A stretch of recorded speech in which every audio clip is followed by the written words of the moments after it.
तो दोस्तों पहला क्वेश्चन को पढ़ते हैं। तो पहला क्वेश्चन है, लेखक के अनुसार प्रत्यक्ष अनुभव की अपेक्षा अनुभूति उनके लेखन में कहीं अधिक मदद करती है, क्यों? तो पहला का आंसर लिखें दोस्तों।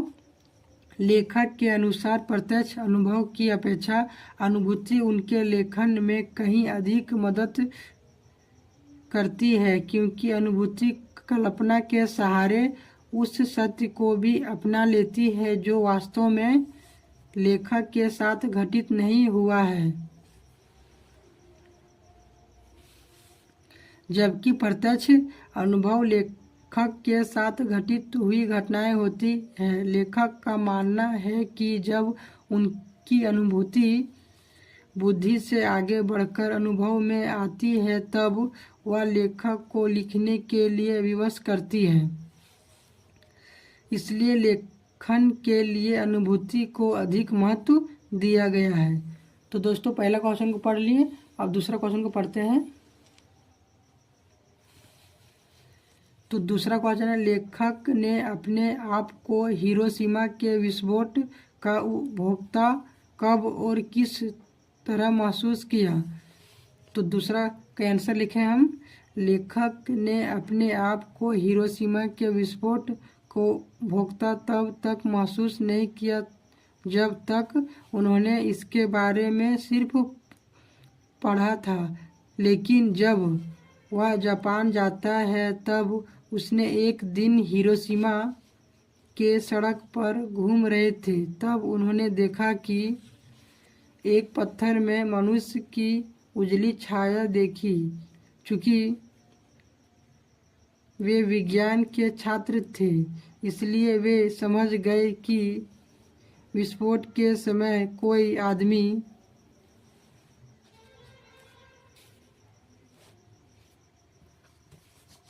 उस पत्थर के पास खड़ा होगा। रेडियम धर्मी किरणों ने उस खड़े व्यक्ति को भाप बनाकर उड़ा दिया होगा और उसकी छाया पत्थर पर बन गई होगी। उसे देखकर लेखक के मन में उस विस्फोट का प्रत्यक्ष दृश्य जाग उठा और वह हिरोशिमा विस्फोट के भोक्ता बन गया। तो दोस्तों अब तीसरा क्वेश्चन को पढ़ते हैं। तो तीसरा क्वेश्चन है, मैं क्यों लिखता हूँ के आधार पर बताइए कि तीसरा का क्वेश्चन को पढ़ते हैं। लेखक को कौन सी बातें लिखने के लिए प्रेरित करती हैं? तो का आंसर लिखें। लेखक को उनकी आंतरिक व्यवस्था लिखने के लिए प्रेरित करती है। लेखक उन व्यवस्थाओं को पहचान कर उन्हें लिखते हैं और उनसे आज़ाद हो जाते हैं। तो अब खा नंबर क्वेश्चन को पढ़ते हैं।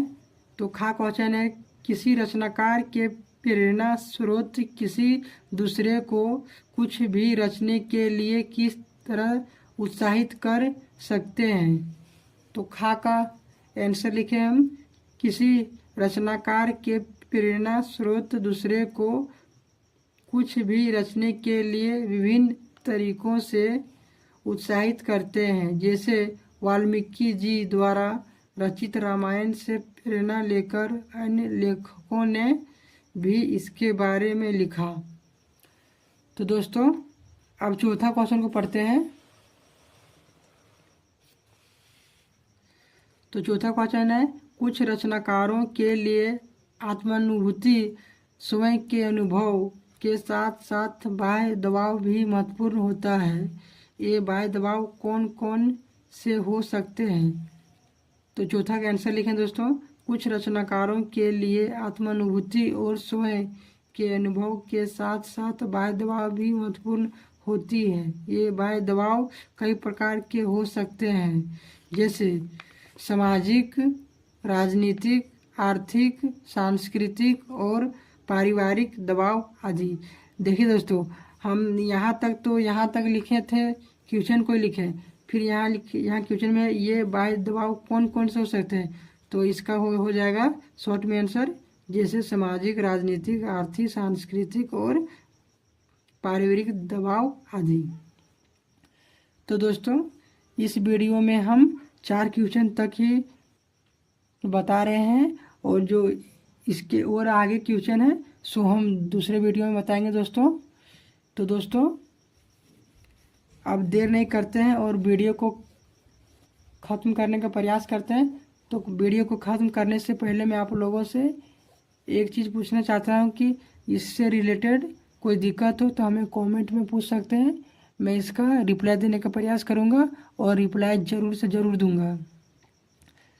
तो दोस्तों अगर वीडियो पसंद आया होगा, ये जो हम नोट्स लिखे हैं अगर आप लोगों को अच्छा लगा हुआ होगा तो प्लीज़ लाइक और सब्सक्राइब कर दीजिएगा। तो दोस्तों देर नहीं करते हैं, फिर मिलते हैं अगले वीडियो में। Thank you.